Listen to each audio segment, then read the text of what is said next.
জামায়াতের সফলতা বিএনপিকে অবাক করে দিয়েছে। সরকারি দল বিএনপি তারা পর্যন্ত অবাক হয়ে গিয়েছে জামায়াতের সফলতা দেখে। ভাই ব্রাদার, জামায়াত ইসলামী হেরে গিয়েছে, কিন্তু এই হারের পেছনেও সফলতা রয়েছে। আলহামদুলিল্লাহ আলহামদুলিল্লাহ, জামাতে ইসলামের ভাই বোনদের জন্য সবচেয়ে বড় খুশির খবর। জামাত ইচ্ছা করে এই রাষ্ট্র ক্ষমতায় যায় নাই, এবং বেশ কিছু পয়েন্ট আমি আপনাদেরকে তুলে ধরবো। এই ভিডিওটা দেখার পরে আপনি নিজেও বলবেন যে ভাই, জামাত ক্ষমতায় না গিয়ে খুব ভালো কাজ করেছে। নতুন রাষ্ট্রপতি গঠনের আইনি নোটিশ, সাবেক রাষ্ট্রপতিকে সরিয়ে নতুন রাষ্ট্রপতি গঠনের আইনি নোটিশ দেওয়া হয়েছে। সবাই কইতেছে কার ফাঁসা কার টেবিলে। এখন যে খেলা কোন লেভেলে খেলে দিল জামাত, আমি এটা মানি না, মানবো না। জামাত শিবির এই কাজ করতে পারে না। বিজয়ের মালা গেছে তারেক রহমানের গলায়, এখন দেখি দে তারা মালা তো পরে নাই, যেন মনে করেন ফাঁসির মালা গলায় লয়ে পড়লো। জামাত ইসলামী কি জিনিস বিএনপি এবার টের পাবে। জামাত এত সহজে ছেড়ে দেওয়ার পাত্র নয়। বিএনপির প্রধানমন্ত্রী তারেক রহমান এখন দাঁড়িয়ে আছেন আগুনের একটি লেলিহার উপরে। ভারতকে হাত করে, ডিপ স্টেটকে হাত করে, সেনাবাহিনীকে হাত করে দেশে এসেছেন, প্রধানমন্ত্রী হয়েছেন। এখন তারা যেভাবে নাচাচ্ছেন এভাবেই নাচছেন। এখন নিজের থেকে নাচার কোনো সুযোগ ওনার নাই। মব, আরে বাবা, জুলাইতে পোলাপান যা করছে মব, 32 ভাঙা মব, প্রথম আলোরে জয় বাংলা করা মব, এগুলি হলো মব।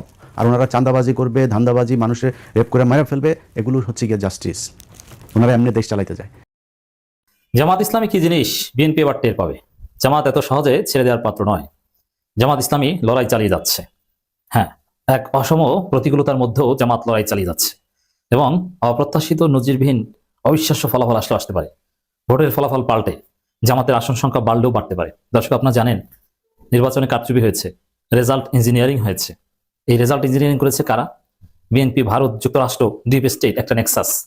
এর বিরুদ্ধে লড়াই করা অত্যন্ত কঠিন। বাংলাদেশের ইতিহাসে অসংখ্যবার রেজাল্ট ইঞ্জিনিয়ারিং হয়েছে, কিন্তু সেই ইঞ্জিনিয়ার্ড ফলাফল পাল্টে সঠিক ফলাফল বের করা, এটার নজির খুব কম। তবে দু একটা ঘটনা আছে। ইউনিয়ন পরিষদ চেয়ারম্যান নির্বাচন কিংবা মেম্বার নির্বাচন, এগুলোর ক্ষেত্রে কিছু কিছু ক্ষেত্রে দেখা যায় যে 2 বছর পর, 2.5 বছর পর, এমনকি 5 বছর পর হলেও সঠিক ফলাফল কোর্টের রায়ের মাধ্যমে এসেছে। তো জামাত এখন সেই পথে হাঁটছে। আপনারা জানেন যে ভয়াবহ রেজাল্ট ইঞ্জিনিয়ারিং হয়েছে, বিশেষ করে ঢাকার বেশ কয়েকটা আসনে। এটা একদম ওপেন সিক্রেট বিষয় যে কিভাবে রেজাল্ট ইঞ্জিনিয়ারিং হয়েছে, ফলাফল পাল্টে দেওয়া হয়েছে, বিএনপি প্রার্থীদেরকে জিতিয়ে দেওয়া হয়েছে, অল্প ব্যবধানে জামাত প্রার্থীদের হারিয়ে দেওয়া হয়েছে। এবং জামাত এক্ষেত্রে অনেকটা অসহায় ছিল, প্রতিবাদ করার সুযোগ ছিল না। কারণ এমন সময় ফলাফল ঘোষণা বন্ধ করে দিয়ে ইঞ্জিনিয়ারিং করা হয়েছে, যে সময় জামাতের সামনে ডিপ স্টেট, পিছনে ভারত, যুক্তরাষ্ট্র, ডানে মিডিয়া, বামে অশুভ শক্তি। কিছু করার ছিল না, এবং তড়িঘড়ি করে নির্বাচন কমিশন গেজেট প্রকাশ করে দিয়েছে। কোনো আপত্তি জানানোর সুযোগ তারা রাখেনি। কিন্তু জামাত দমে যাওয়ার পাত্র নয়। বৃহত্তর স্বার্থে ফলাফল মেনে নিয়েছে, আর আইনি লড়াই জামাত চালিয়ে যাচ্ছে।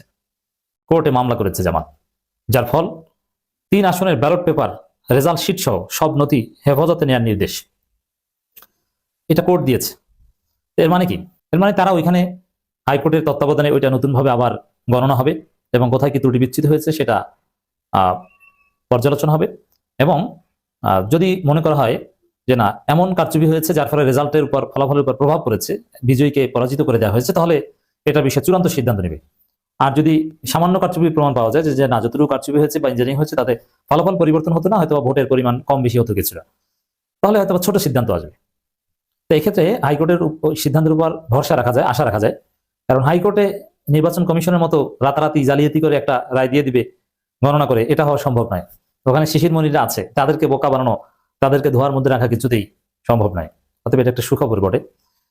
আর হাইকোর্টের এই হেফাজতে নেওয়ার নির্দেশ, ব্যালট পেপার থেকে শুরু করে প্রয়োজনীয় কাগজপত্র, রেজাল্ট শিট, এর মাধ্যমে প্রমাণিত হয় যে কারচুপি হয়েছে। হাইকোর্ট প্রাথমিক প্রমাণ পেয়েছে। প্রাথমিক প্রমাণ পাওয়া ছাড়া, আই রিপিট, আমি একজন আইনের ছাত্র হিসেবে বলছি, প্রাথমিক প্রমাণ পাওয়া ছাড়া, রেজাল্ট ইঞ্জিনিয়ারিং এর প্রাথমিক প্রমাণ পাওয়া ছাড়া সমস্ত কাগজপত্র, ব্যালট পেপার, সিল, এগুলো হাইকোর্টের হেফাজতে নেওয়ার নির্দেশ দিতে পারে না। প্রাথমিক প্রমাণ পাওয়া গেছে ইঞ্জিনিয়ারিং এর। আই রিপিট, রেজাল্ট ইঞ্জিনিয়ারিং এর প্রাথমিক প্রমাণ হাইকোর্ট পেয়েছে বলেই এই নির্দেশ দিয়েছে। এরপরে পরবর্তী কাজের দিকে প্রসিড করবে কোর্ট। যেহেতু প্রাথমিক প্রমাণ পাওয়া গেছে, এতে আমরা ধারণা করতে পারি যে রেজাল্ট পরিবর্তন হতে পারে, ফলাফল পাল্টে জামাতের প্রার্থীরা বিজয় লাভ করতে পারে, সম্ভাবনা রয়েছে। ঢাকা 7, ঢাকা 6 এবং গাইবান্ধা 4 যথেষ্ট সম্ভাবনা রয়েছে। আর প্রাথমিক প্রমাণ যেহেতু পাওয়া গেছে, বাকি প্রমাণ পাওয়া যায় বলে আমরা আশা করি। নতুন রাষ্ট্রপতি গঠনের আইনি নোটিশ, সাবেক রাষ্ট্রপতিকে সরিয়ে নতুন রাষ্ট্রপতি গঠনের আইনি নোটিশ দেওয়া হয়েছে। তারেক রহমান সরকারে নতুন রাষ্ট্রপতি কে হবেন?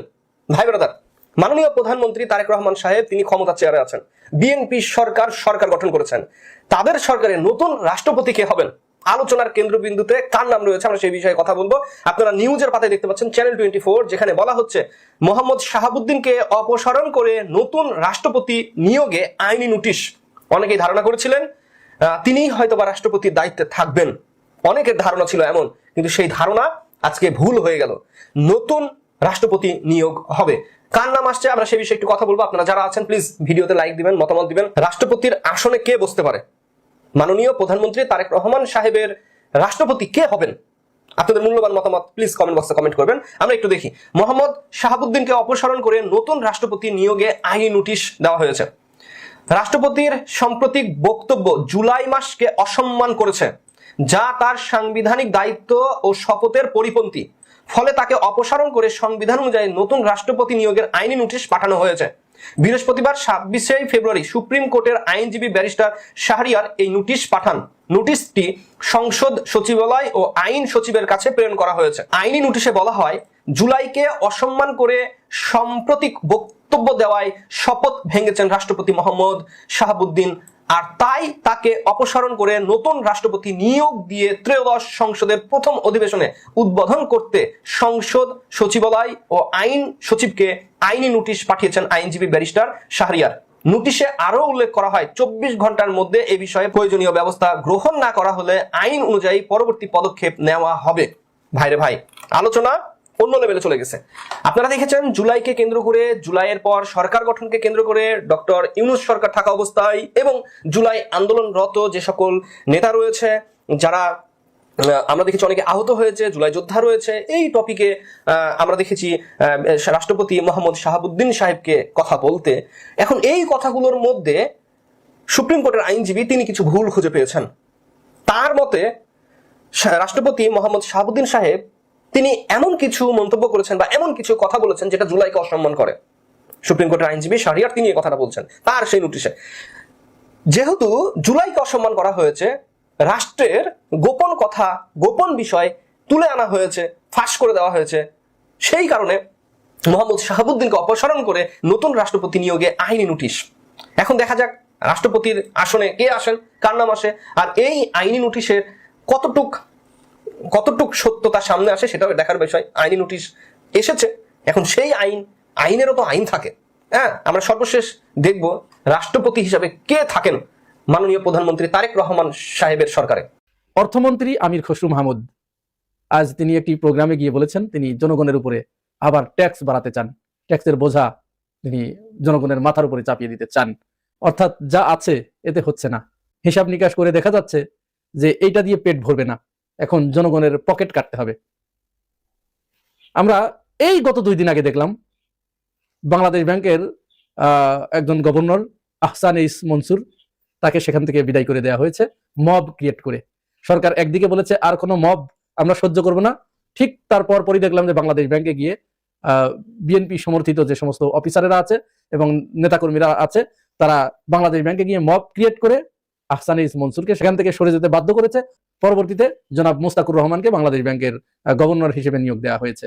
আহসান ইস মনসুর হচ্ছে সেই ব্যক্তি যে ব্যক্তি বাংলাদেশ ব্যাংকের গভর্নরের দায়িত্ব এমন সময় নিয়েছিলেন যে সময়ে বাংলাদেশের অর্থনীতিটা এমন নাজুক একটা অবস্থার ভিতরে ছিল, এত নড়বড়ে অবস্থায় ছিল যে রাষ্ট্র কোলাপস হয়ে যাচ্ছিল, ধরে রাখা সম্ভব হচ্ছিল না। ব্যাংকগুলো থেকে হাজার হাজার কোটি টাকা লুটপাট করে পাচার করা হয়েছিল বিদেশে। সেই সময় এসে আহসান ইস মনসুর হাল ধরেছিলেন এবং তিনি সমস্ত ব্যাংকগুলোকে, বিশেষ করে যে 5টি ইসলামিক ব্যাংক, এই ধারার ব্যাংকগুলোকে তিনি আর্থিক প্রণোদনা দিয়ে তিনি টিকিয়ে রেখেছিলেন। অন্যান্য ব্যাংকগুলোকেও তিনি আর্থিক প্রণোদনা দিয়ে টিকিয়ে রেখেছিলেন এবং প্রায় 70,000 কোটি টাকা ইসলামী ব্যাংক থেকে লুটপাট হয়ে গিয়েছিল। এই টাকার বেশ কিছু অংশ ইতিমধ্যে বাংলাদেশে চলে এসেছে। লুটেরাদের, ব্যাংক খেকোদের, ব্যাংক লুটপাটকারীদের, ব্যাংক ধ্বংসকারীদের বিরুদ্ধে তিনি ব্যবস্থা নিচ্ছিলেন, সবেমাত্র শুরু করেছিলেন। সেই সময় তাকে সরিয়ে দেওয়া হয়েছে। তো সরিয়ে দিয়ে যাকে আনা হয়েছে মুস্তাকুর রহমান, এইখানে শোনা যাচ্ছে 2 জনের নাম ছিল, একজন হচ্ছে জুনায়েদ আহমেদ আর দ্বিতীয়জন হচ্ছে মুস্তাকুর রহমান। জুনায়েদ আহমেদের যে বায়োডাটাটা পড়লাম, তিনি যদি বাংলাদেশ ব্যাংকের গভর্নর হতেন তাহলে এটা বিরাট কিছু হতে পারত। তার সমস্ত পিএইচডি গুলো বিদেশি বিশ্ববিদ্যালয়ে, এত মেধাবী তিনি। এবং অর্থনীতির উপরে তার যে কাজ, এটা অসামান্য, এটা বলে শেষ করা যাবে না। আপনারা একটু পারলে পড়ে নিন। অপরদিকে যাকে গভর্নর হিসেবে নিয়োগ দেওয়া হয়েছে, সরকারের পক্ষ থেকে যেহেতু নিয়োগ দেওয়া হয়েছে, আমরা তাকে সাধুবাদ জানাই, তিনি কাজ করুন। 89 কোটি টাকা ঋণ খেলাপি আছে তার, এবং তিনি একজন ব্যবসায়ী। নারায়ণগঞ্জের হেরা সোয়েটার্সের তিনি ব্যবস্থাপনা পরিচালক ছিলেন।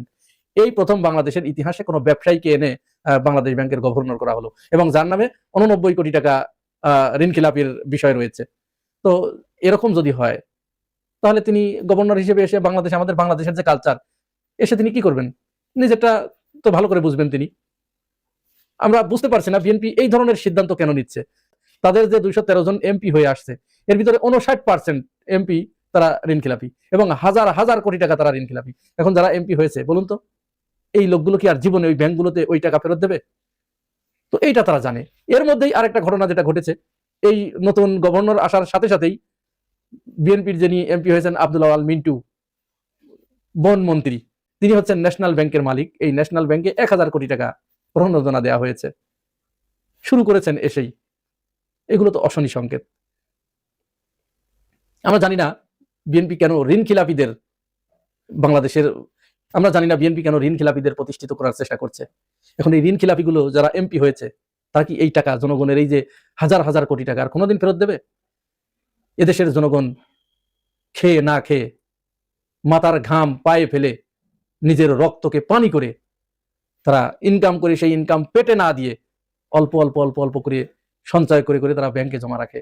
আর সেই টাকাগুলো তারা ঋণের নামে নিয়ে আর ফেরত না দিয়ে তারা ক্ষমতার মালিক হয়ে যাচ্ছে। তো ক্ষমতার মালিক হয়ে যাওয়া মানে তো তারা এই টাকা ফেরত দিবে না, কোনোদিন আর ফেরত দিবে না। রিশিডিউলের পর রিশিডিউল, রিশিডিউলের পরে রিশিডিউল, শুধু রিশিডিউলই হতে থাকবে সারা জীবন। 5%, 10%, 20% এই ডাউন পেমেন্ট দিয়ে দিয়ে শুধু রিশিডিউল করবে, কোনোদিন আর এই টাকা তারা ফেরত দিবে না। শেখ হাসিনা এই রাষ্ট্রটাকে যে অবস্থায় রেখে গেছে, সেইখানে প্রয়োজন ছিল যে ধরনের বুদ্ধিমত্তা, যে ধরনের স্ট্র্যাটেজিক প্ল্যান, যে ধরনের কর্মপন্থা, সেইগুলো না নিয়ে আমরা দেখছি বিএনপি একের পর এক ভুল সিদ্ধান্ত নিচ্ছে। আমাদের এই অর্থনীতিকে শক্তিশালী করতে হলে, আমাদের এই ভঙ্গুর অর্থনীতিকে চাঙ্গা করতে হলে যে ধরনের প্ল্যান পরিকল্পনা দরকার, যে ধরনের কর্মপন্থা দরকার, এখানে যদি একটু ব্যত্যয় ঘটে, সামান্য একটু ব্যত্যয় ঘটলে সবকিছু কিন্তু এলোমেলো হয়ে যাবে। নরসিংদীর যে ধর্ষণের ঘটনাটি হয়েছে, এটির যারা দায়ী, যে কয়েকজন দায়ী, এবং ইনক্লুডিং বিএনপির সেখানকার স্থানীয় যে ইউনিয়ন বিএনপি সহসভাপতি, যিনি সরাসরি এই ধর্ষণের সাথে সম্পৃক্ত, আমি মনে করি যে তিনি ধর্ষণ করেনি, কিন্তু তার কারণে মেয়েটির পরিবার এবং মেয়েটিকে হত্যা করা হয়েছে। তাকে দৃষ্টান্তমূলক শাস্তি মানে দৃশ্যমান শাস্তি তাকে যদি না দেওয়া হয়, তাহলে তারেক রহমানের এই নতুন দিনের শুরু, বিকল্প দিনের শুরু, তার যে উদাহরণ করতে যাচ্ছেন তিনি, তার নেতৃত্ব যে প্রতিনিয়ত তিনি যেভাবে নতুন নতুন উদাহরণ তৈরি করছেন, তার চলন বলনে, তার কথাবার্তায়, তার শপথ, তার জনগণকে আশ্বাস দেওয়া, এটি অনেকটাই বৃথা যাবে। জনাব তারেক রহমানকে বলছি, এবং বিএনপির যারা দায়িত্বশীল তাদেরকে বলছি, এই নরসিংদীর মাধবদীতে যে 15 বছরের কিশোরীকে যেভাবে হত্যা করা হয়েছে, যেভাবে ধর্ষণ করা হয়েছে, আজ থেকে 15 দিন আগে এই ধর্ষণ করা হয়েছিল। 15 দিন আগে, গত 15 দিন বিএনপির সেখানকার ইউনিয়ন সহসভাপতির কাছে এই মেয়েটির বাবা কতটা অসহায় গত 15 দিন ধরে ঘুরছিলেন, যে এই মেয়েটির যারা ধর্ষণ করেছে তাদের জন্য বিচার হয়। কতটা অসহায় বাবা, ঠিকমতো পুলিশের কাছেও যেতে পারেনি, জানে না কিভাবে যেতে হয়। কতটা অসহায়ত্ব নিয়ে স্থানীয় মুরব্বী যারা রয়েছে, রাজনৈতিকভাবে যারা এখন বর্তমানে পাওয়ারফুল, তাদের কাছে গেছে। দেখেন কতটা নৃশংস হতে পারে সেই ইউনিয়ন বিএনপির সহসভাপতি। এই যারা ধর্ষক রয়েছে, যারা ধর্ষকে, যে নুরাকে গ্রেপ্তার করা হয়েছে অলরেডি, নুরা সহকারে যে কয়েকজন ধর্ষণ করেছে তাদের বিরুদ্ধে বিচার নিয়ে গেছে, এবং এই ইউনিয়ন বিএনপির নেতা গত 15 দিন তাদেরকে ঘুরিয়েছে। এই পরিবারকে শেষ পর্যন্ত ওই ধর্ষকদের কাছ থেকে টাকা পয়সা খেয়ে এই পরিবারকে এই অঞ্চল থেকে, চিন্তা করুন, এই অঞ্চল থেকে তাদেরকে চলে যেতে বলেছে, তাদেরকে তাদের বাসস্থান থেকে চলে যেতে বলেছে, যেখানে এই কিশোরীকে ধর্ষণের বিষয়ে সে পদক্ষেপ নেওয়ার কথা ছিল এবং অপরাধীদের বিরুদ্ধে দাঁড়াবার কথা ছিল। তা না করে অপরাধীদের কাছ থেকে পয়সা খেয়ে যে মেয়েটি ধর্ষিত হয়েছে সে মেয়েটিকে এবং তার পরিবারকে এই অঞ্চল থেকে চলে যেতে বলেছে এই নেতা। এবং তাই করতে গেছে, দেখুন, তাই করতে গেছে এই মেয়ের বাবা। মেয়েকে নিয়ে যখন চলে যাচ্ছিল এই অঞ্চল থেকে, চলে যাচ্ছিল, মেয়েটাকে এই অঞ্চল থেকে নিয়ে তার আত্মীয়র বাড়িতে রাখতে যাচ্ছিল রাতের বেলায়, এই পথিমধ্যেই মানে এই রাস্তাতেই নুরা যে ধর্ষক, তারা কয়েকজন সহকারে মেয়েদের পথ রোধ করে, মেয়ের বাবার পথ রোধ করে, সেখান থেকে মেয়েকে নিয়ে যায়।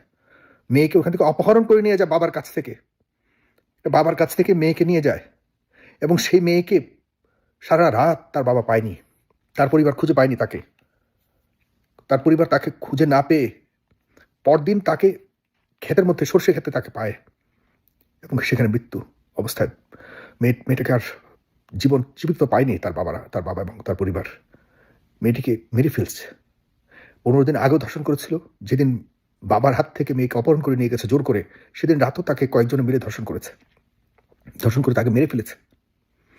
এটা কি হতে পারে? দেখুন, আমরা গত 15 বছর লড়াই করেছি, এই বিএনপি লড়াই করেছে, এই বিএনপি কত ধরনের অত্যাচার সয়েছে।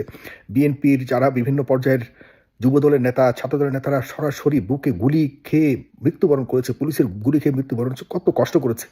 আর সেই দল আজকে ক্ষমতায়, সেই দলের নেতা যিনি শীর্ষ নেতা, তিনি জীবন দিয়েছেন, তার পরিবারের অনেক সদস্য জীবন দিয়েছে। এখন যিনি বর্তমান প্রধানমন্ত্রী হয়েছেন জনাব তারেক রহমান, তিনি কতটা কষ্ট, কতটা নির্যাতন সহ্য করে দীর্ঘ যুগেরও বেশি বিদেশের থেকে এখন এসে প্রধানমন্ত্রীর দায়িত্ব নিয়েছেন। তার এই শুরুতেই এমন একটি মর্মান্তিক ঘটনা আসলেই আমাদেরকে চিন্তায় ফেলে দিচ্ছে। আমাদের কাছে নুরাকে ধরা মানেই সবকিছু নয়। এমন সাহস কেন পেল, ধর্ষণের সাহস কেন পেল সেই নুরারা? আর সবচেয়ে বড় অপরাধী যেই দল ক্ষমতায়, সে দলের যে নেতা, ইউনিয়নের সভাপতি, একটা ভালো পর্যায়ের নেতা, এই ভদ্রলোক, এই কুলাঙ্গার, এই নেতা, সে কিভাবে একটা ধর্ষিতা মেয়ের বিচারের নামে তার ধর্ষকদের কাছ থেকে টাকা পয়সা খেয়ে এবং ধর্ষিতাকে তার ঘর থেকে চলে যেতে বাধ্য করেছে। তাকে তো সবচেয়ে বড় শাস্তি দেওয়া উচিত, তাকে সবচেয়ে বড় শাস্তি দিতে হবে জনাব তারেক রহমান। আপনাকে অবশ্যই এসব ব্যাপারে কোনো ছাড় দিলে আবারও আপনার দলের সবচেয়ে বড় ক্ষতি হয়ে যাবে। আপনার ভবিষ্যৎ বরাবর আগের মতো যারা আপনার নেতাকর্মীরা যারা বিভিন্ন ধরনের অপরাধে লিপ্ত হয়ে আপনাকে দোষী বানিয়েছে, আপনার পরিবারকে ধ্বংস করে দেওয়ার জন্য তারাই মুখ্য ভূমিকা পালন করেছেন, আবারও এই জাতীয় মানুষগুলি আপনাকে যদি এই ধরনের মানুষদের বিরুদ্ধে ব্যবস্থা নেওয়ার ক্ষেত্রে কোনো ধরনের বাধা হয়ে দাঁড়ায়, তাদের বিরুদ্ধে আপনি শক্ত যদি না হন, আবারও এই দেশটা অন্ধকারের দিকে চলে যাবে। আমরা ধারণা করেছিলাম বিএনপি অন্ততপক্ষে দেশের শান্তি শৃঙ্খলার জন্য হলেও 3টি বছর অন্ততপক্ষে ক্ষমতায় থাকবে, কিন্তু বর্তমান পরিস্থিতি পর্যবেক্ষণ করে একদম চোখে দেখতে পাচ্ছি 1 থেকে 1.5 বছরের ভিতরেই বিএনপি আউট হয়ে যাবে। তারা নিজেরা ইচ্ছা করে গাড্ডায় পড়তেছে, কিন্তু তারা হয়তো চিন্তা করতেছে যে না, আমরা এইভাবে করলে হয়তো আমাদের ক্ষমতা দীর্ঘস্থায়ী হবে, আমরা হয়তো ভালো করতে পারবো। কিন্তু আসলে যে তারা গাড্ডায় পড়তেছে, তাদের এই গাড্ডায় পড়ার কারণে যে বিএনপি তারা নিজেরাও শেষ হবে, বাংলাদেশটাকে শেষ করবে, এটা তারা বুঝতে পারতেছে না। আসলে দেখেন যে বিএনপি 1 নাম্বার কিন্তু আওয়ামী লীগকে পুনর্বাসন করবার জন্য জোরে সুরে কাজ শুরু করে দিয়েছে, একদম ওয়ার্ড পর্যায় থেকে শুরু করে রাষ্ট্রীয় পর্যায় পর্যন্ত সব জায়গায়। সুতরাং এই জায়গাতে বিএনপির একটা মারাত্মক রকমের ভুল হচ্ছে যে এই চরম পর্যায়ের ফ্যাসিস্ট সরকার যারা বিগত হয়ে গেছে, যাদেরকে বাংলাদেশের মানুষ প্রাণ ভরে ঘৃণা করে, যাদেরকে বাংলাদেশের মানুষ একদম প্রত্যাখ্যান করেছে, তাদেরকে আবার পুনর্বাসন করতেছে একদম সশরীরে, খুব ভালোভাবে সম্মান দিয়ে। এরপরে দেখেন বিএনপি জুলাই সনদকে অস্বীকার করতেছে, যদিও তারা ইতিপূর্বেই জুলাই সনদকে অস্বীকার করেছিল, কিন্তু আমরা মনে করেছিলাম যে তাদের হয়তো বা কিছু সমস্যা থাকতে পারে, এই বাংলাদেশে তারা যখন ক্ষমতায় চলেই আসছে, এখন হয়তো বা তারা কিছু সংশোধন করে হইলো এই জুলাই সনদটা তারা মেনে নিবে। কিন্তু এমন এক অবস্থা তৈরি হয়েছে, দেখেন যে রিট করছে আদালতে জুলাই সনদকে বাতিল করে দেওয়ার জন্য, গণভোট বাতিল করে দেওয়ার জন্য, এই রিটকে আবার মূল্যায়ন করবার জন্য তারিখও ধার্য করা হয়েছে, ওই রিটকে আবার বাতিলও করে দেওয়া হয়নি। তাহলে বুঝতে পারতেছেন জুলাই সনদের উপর ভিত্তি করে, জুলাইয়ের উপর ভিত্তি করে এই বিএনপি সরকার আজকে তারা ক্ষমতা রান করতেছে।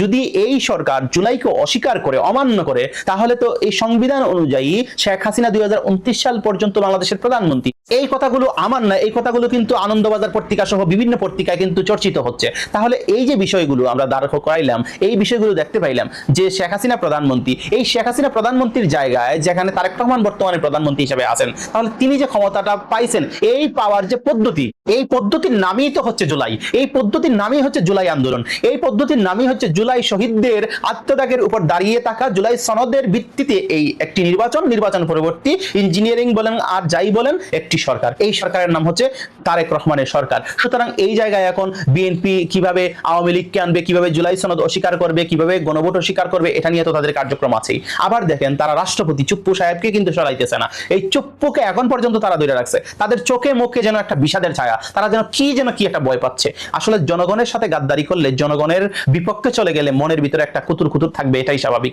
বিএনপি যখন জনগণের বিপক্ষে চলে যাচ্ছে ধীরে ধীরে, তখন তাদের মধ্যে একটা ভয় কাজ করতেছে, যদি কিছু হয়ে যায় তাহলে চুপ্পুকে ধরে রাখলে কি খুব ভালো হয়? দেখেন চুপ্পু কিন্তু এমনিতেই অপয়া, চুপ্পুকে দিয়ে খুব ভালো কিছু হবে এটা আশাই করা যায় না। চুপ্পু যাদেরকে শপথ পড়াইছে এই পর্যন্ত 2 বছর কেউ পূর্ণ করতে পারে না এই মেয়াদ। শেখ হাসিনা 7 মাস, ইন্টারিম হচ্ছে 17 মাস, এখন তারেক রহমান আমি বলেছি 1.5 বছর। হ্যাঁ হইতে পারে এরকমই হবে, এর আগেও চলে যেতে পারে, কারণ তারা নিজেরা খাল কেটে কুমির আনতেছে। এই খাল কেটে কুমির আনার ফলশ্রুতিতে এই কুমিরেই কিন্তু তাদেরকে গিলে খাবে। এই যে অবস্থা তৈরি করছে বাংলাদেশে, এই বাংলাদেশের অবস্থানকে কেন্দ্র করে সার্জিস, হাসনাত, নাহিদ সহ জুলাই বিপ্লবী যাদেরকে আছে তাদের গলায় এখন ওই যে ফাঁসির দড়ি কিভাবে লাগানো যায়